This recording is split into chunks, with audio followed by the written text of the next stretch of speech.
I don't see him again. Don't see him beating Floyd, but I'd love to see Hudo box in general. Just anyone. I'd love to see Hudo box. Well, there was the idea that came up between him and Ryan Garcia.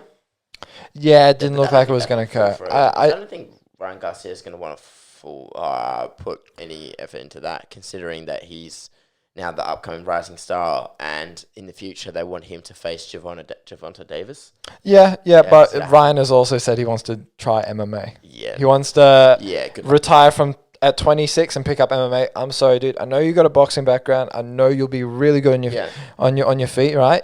26 is so late to start jiu-jitsu, to start wrestling, to start clinching.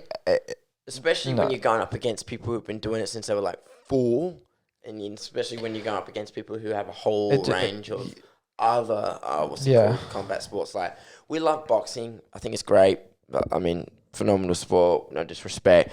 But it's not kicking, it's not grappling, it's not striking, it's not takedown defense. You know what I mean? It's not. Boxing is so much easier on the legs. It's so much easier. Yes, the power comes from the hips, and yes, you got to use your legs to drive power through from the ground. But look, it's so much easier on the legs.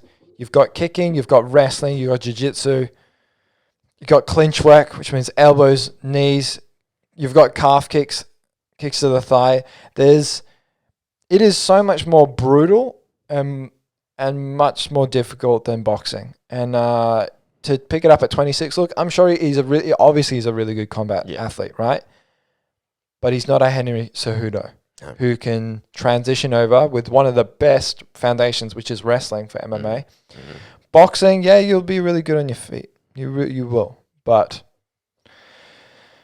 it will be quite easy to take him down, quite easy to submit him, and it's a different kind of pressure than a lot of people are used to. Like, by the time he would get a fight, he would still be a white belt in Brazilian Jiu-Jitsu. Yes. A white belt should have no business being in an MMA cage. No, not at all. Even a blue belt is a bit sketch, but unless later in if you're a heavyweight, right? Like Derek Lewis, he's a blue belt, right? Yeah. But it gets funny. Yeah. It means you can't just get your blue belt and you got to jump in. You can have your blue belt for a long period of time. Yeah. Then that's okay. Yeah. It takes usually about a good 2 years at least to get a blue belt, and then it takes another 2 years at least to get up there to purple. But to get to your black belt, it's like at least 10 years and all that. Yeah. Blue belt to purple belt is a pretty hard transition. What's even harder is to get a brown belt as well. Yeah. Anyway, so it's at least 2 years in between. At least.